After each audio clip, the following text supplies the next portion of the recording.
Dear student अस्सलाम वालेकुम। उम्मीद करता हूँ हैरियत से होंगे। आज हमारा नेक्स्ट जो टॉपिक है वो है बायोलॉजी की नैब क्लास की सेकेंड यूनिट में सॉल्विंग बायोलॉजिकल प्रॉब्लम। इसमें हमारा जो नेक्स्ट टॉपिक है वो है steps steps of biological method.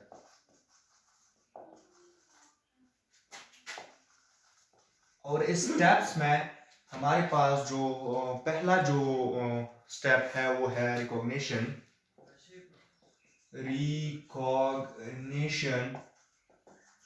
Of biological problem.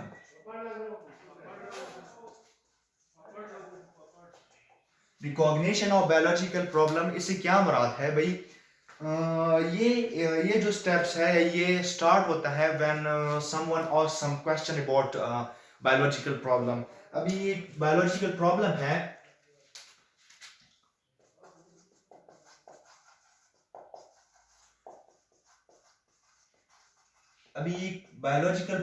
है, इस प्रॉब्लम के हवाले से अगर कोई क्वेश्चन अराइज हो जाए तो इस पर काम शुरू होता है। और ये क्वेश्चन, ये जो प्रॉब्लम है ये कोई और भी रिकॉग्नाइज कर सकता है, यानी कोई पूछ सकता है कि क्यों, ये कैसा, ये किया है, सही है, ये प्रॉब्लम किस तरह है, क्यों नहीं है, मतलब क्वेश्चन कोई भी कर सकता है। या बायोलॉजिस्ट जब रिसर्च कर रहे होते हैं उसमें उसको दरपेश होता है कि भाई ये कैसा हो रहा है, ये क्या चीज़ है, सही है। और इसके अलावा ये साइंटिस्ट को जो माइंड है उसमें भी आता है कि भाई ये बीमारी है किस चीज़ से लगती है। लाइक वैसे अगर आपकी बुक में जो एग्जाम्पल दिया हुआ है कि लंग कैंसर जो है, ये लगता है, इसकी रिस्क फैक्टर जो क्या है, रिस्क फैक्टर अगर इस लंग्स कैंसर की मालूम नहीं है तो एक प्रॉब्लम हो गया। अगर इसको मालूम, अब इसको मालूम करना होता है। सो इस तरह की जो क्वेश्चन होते हैं ये बेसिकली राइज भी होता है, ये स्टेप शुरू भी होता है ना, recognition of biological problem. Generally question है अबाउट बायोलॉजिकल प्रॉब्लम, ये क्वेश्चन होता है जनरली। एक जो इसकी जो स्टार्टिंग होती है क्वेश्चन से होती है कि भाई क्यों, सही है। अभी अब रिकॉग्निशन ऑफ बायोलॉजिकल प्रॉब्लम हो गया तो इसके बाद नेक्स्ट जो हमारा स्टेप है वो है ऑब्जर्वेशन,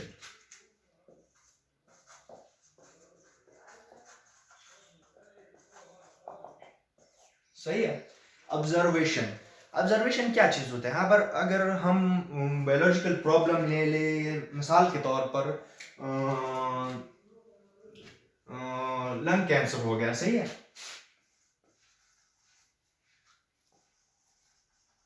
अभी लंग कैंसर हमारा एक बायोलॉजिकल प्रॉब्लम है। अभी क्वेश्चन ये राइज होता है कि भाई लंग कैंसर किस चीज से लगता है या इसकी जो रिस्क फैक्टर है वो क्या है। सो ये जो है ये पहला स्टेप हो गया हमारे पास, जिसका रिकॉग्निशन ऑफ बायोलॉजिकल प्रॉब्लम हो गया।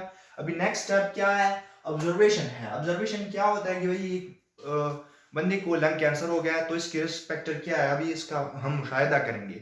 और आपको याद हो कि ये जो ऑब्जर्वेशन है ये फाइव सेंसेस से होता है।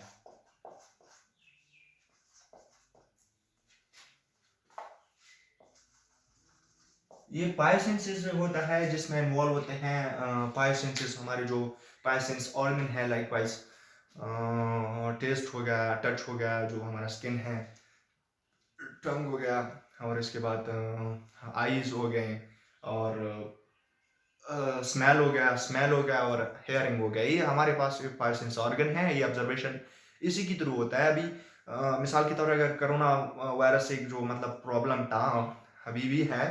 सो कोरोना वायरस जो है अभी ये एक बायोलॉजिकल प्रॉब्लम है जो ह्यूमंस को लगा हुआ है। तो इसको अगर अगर हम ऑब्जर्वेशन करें तो पहले हम जो पेशेंट होते हैं कोरोना वायरस के, तो कोरोना वायरस की जो पेशेंट है उसको हम एग्जामाइन करेंगे, उसके ऑब्जर्व करेंगे कि भाई वो कौन सी उसका मतलब स्पूटम वगैरह जो मतलब कांचता है, उसके अगर ब्लड टेस्ट ले ले तो वो उसको हम एग्जामाइन करते हैं आई से। अगर हम इसकी जो ब्रीथिंग रेट देखें और इसकी जो स्मेल, ये सब के सब ये जो यूज होते हैं हमारे फाइव सेंस ऑर्गन होते हैं। यानी ऑब्जर्वेशन में आपको याद रखना चाहिए कि फाइव सेंसेस यूज होते हैं। और इस फाइव सेंसेस में क्या चीज़ शामिल है? हेयरिंग शामिल है, स्मेल शामिल है, सही है, टच शामिल है।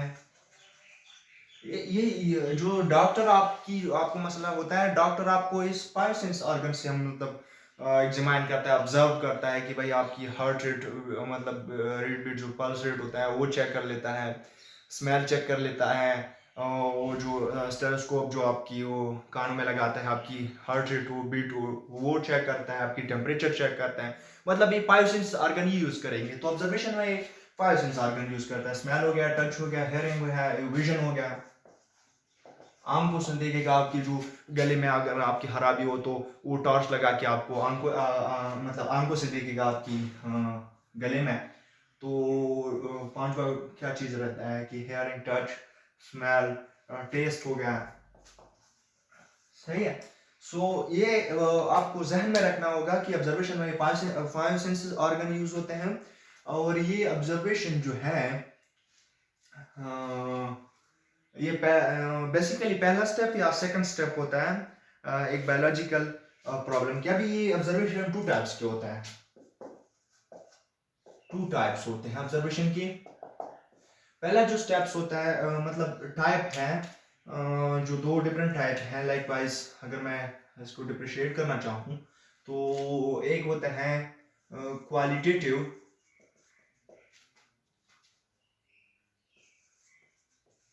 क्वालिटेटिव, ऑब्जर्वेशन, एक होता है क्वांटिटेटिव ऑब्जर्वेशन।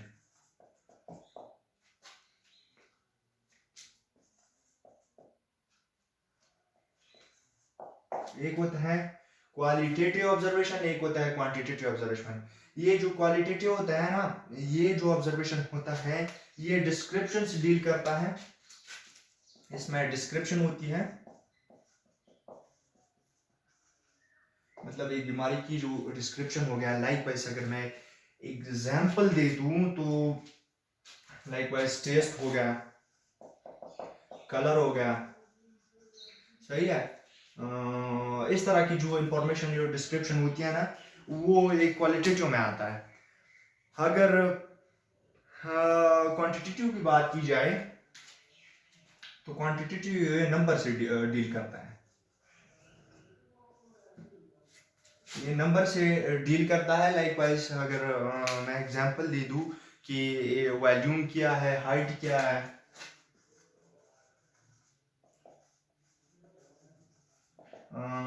इस तरह की जो चीज़ें होते हैं ना, इस बेस पे हमने इस ऑब्जर्वेशन को 2 टाइप्स में डिवाइड किया है। एक को क्वालिटेटिव, एक को क्वांटिटेटिव। यानी ऑब्जर्वेशन मतलब नंबर की सूरत में भी हो सकता है कि भाई और वो डिस्क्रिप्शन की सूरत में भी हो सकता है कि किस तरह टेक्सचर है उसका, कलर किस तरह है, और उसकी कॉस्ट क्या है, और इसकी वॉल्यूम क्या है, हाइट क्या है। ये सब चीज़ें क्वांटिटेटिव में है। और कलर, टेक्सचर, टेस्ट, स्मेल, ये सब चीज़ें क्वांटिटेटिव में शामिल होते हैं, ना क्वालिटेटिव में शामिल होते हैं, सही है। सो इस बेस पे ये 2 टाइप्स के होते हैं। अभी हम नेक्स्ट बात करेंगे हाइपोथेसिस में के बारे में।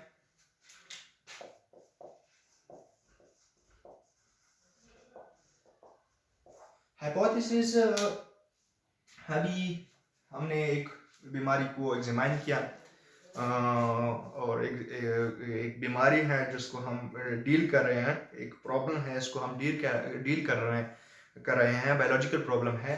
अब इस बायोलॉजिकल प्रॉब्लम की हमने ऑब्जर्वेशन की 5 सेंस ऑर्गन के साथ, उसका मतलब कुछ तो हल निकल आया होगा ना। उसकी मतलब क्वालिटेटिव या क्वांटिटेटिव कोई भी डिस्क्रिप्शन उससे कोई भी नॉलेज इस ऑब्जर्वेशन से अहज होगी, ज़रूरी है। सो इस बुनियाद पर, इस ऑब्जर्वेशन की बुनियाद पर हम एक आरजी मतलब टेंटेटिव एक स्टेटमेंट देते हैं। इस ऑब्जर्वेशन की बुनियाद पर हम एक टेंटेटिव स्टेटमेंट देते हैं। टेंटेटिव आरजी मतलब ये स्टेटमेंट जो होगा ये फॉल्स भी हो सकता है और ट्रू भी हो सकता है। यानी अगर हम किसी चीज को एग्जामिन करें, यानी अगर किसी का मतलब गला खराब है या मतलब लंग्स में कोई मसला है, तो उसको हम एग्जामिन करके वो मतलब सारे ऑब्जर्वेशन करके उसको जब देखें तो हम ऑब्जर्वेशन की बुनियाद पर जो डॉक्टर वगैरह होते हैं ना, वो ये कहते हैं कि भाई इसका नमूनिया है, ये इसका कोरोना है, ये इसको ये मसला दरहक है, इसको ये मसला दरहक है, यानी कोई स्टेटमेंट वो देता है। सो इस स्टेटमेंट को हम हाइपोथेसिस कहते हैं, क्योंकि अगर इसने ऑब्जर्वेशन की बुनियाद पर उसको डिफाइन किया है उस प्रॉब्लम को, अभी कोई उसके साथ प्रूफ या कोई उसके साथ मतलब ठोस सबूत नहीं है कि भाई ये होगा जरूर, नहीं, वो ऑब्जर्वेशन की बुनियाद पर एक टेंटेटिव स्टेटमेंट देगा जो फॉल्स भी हो सकता है, ट्रू भी हो सकता है, यानी वो 100% एक्यूरेट नहीं हो सकता कि भाई ये होना चाहिए। ये इसलिए इसको हम टेंटेटिव स्टेटमेंट कहते हैं। मतलब ये आर्जी होता है, ये ट्रू भी हो सकता है, ये फॉल्स भी हो सकता है, ये एक स्टेटमेंट होता है जो बेस्ड होता है, आपने ये जहन में रखना होगा कि इट इज बेस्ड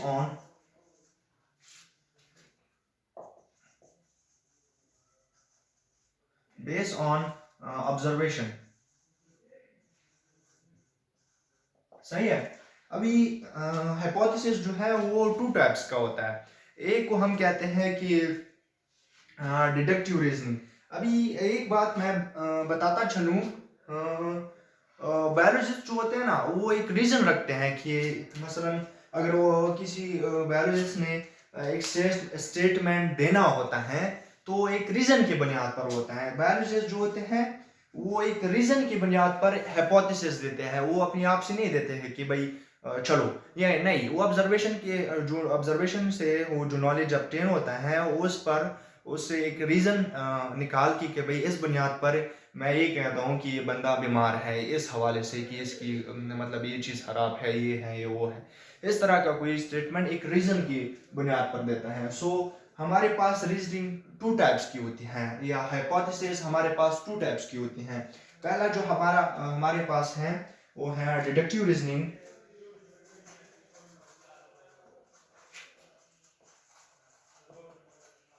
सही है। डिडक्टिव रीजनिंग, अगर हम वर्ड डिडक्टिव को देखें तो डिडक्ट जो है ये खुद ही चीख रहा है कि मुझे ले जाओ दूर, यानी इससे मुराद है take take away from total.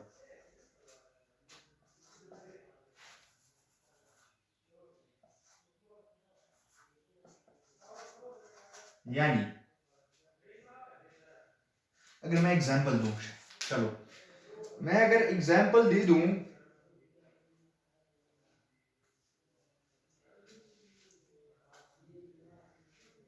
कि सारे जो ऑर्गेनिज्म है, लिविंग ऑर्गेनिज्म, अगर मैं एग्जांपल दे दूं कि जो सारे ऑर्गेनिज्म है, लिविंग ऑर्गेनिज्म, वो बने हैं किस चीज से? वो सेल से बने हैं। सही है।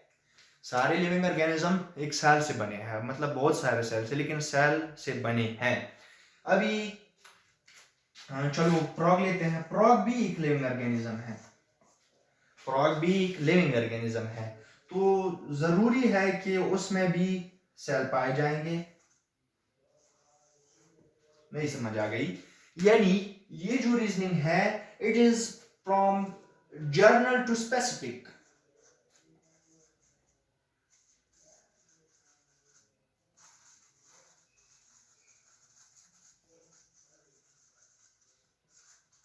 सही है। ये जो रीजनिंग है ये जनरल टू स्पेसिफिक है, यानी अगर ओवरऑल से हम एक चीज को स्पेसिफिक नोटिफाई कर रहे हैं कि भाई ये है, यानी तमाम लिविंग ऑर्गेनिज्म सेल से बने हैं, ये हमने रीजन रखी, तो फ्रॉग भी एक लिविंग ऑर्गेनिज्म है, तो जरूरी है कि वो भी सेल से बना होगा। सही है। उम्मीद करता हूँ थोड़ा बहुत समझ आ गया होगा। अभी हम नेक्स्ट टाइप की बात करेंगे जिससे इंडक्टिव रीजनिंग कहते हैं। ये डिडक्टिव रीजनिंग होगा। हम किसी लार्ज क्वांटिटी से किसी एक स्पेसिफिक चीज को नोटिफाई कर रहे हैं, उसको डिड्यूस कर रहे हैं। सही है। अभी इंडक्टिव रीजनिंग,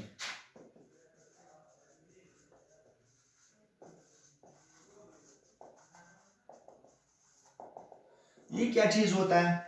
अगर ये स्पेसिफिक टू जर्नल होता है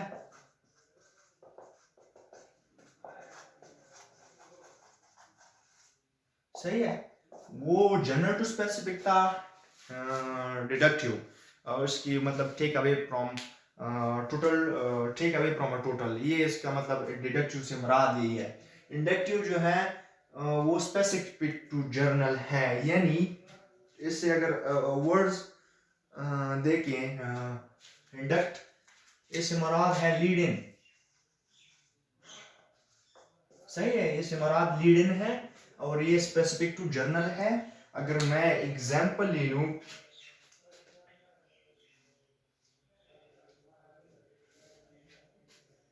कि हमने माइक्रोस्कोप लिया है और इसमें हमने माइक्रो ऑर्गेनिज्म स्टडी किया, माइक्रोस्कोप में हमने माइक्रो ऑर्गेनिज्म स्टडी किया और माइक्रो ऑर्गेनिज्म सेल किस चीज से बना है, सेल से बना है। तो जरूरी है कि ऑल लिविंग ऑर्गेनिज्म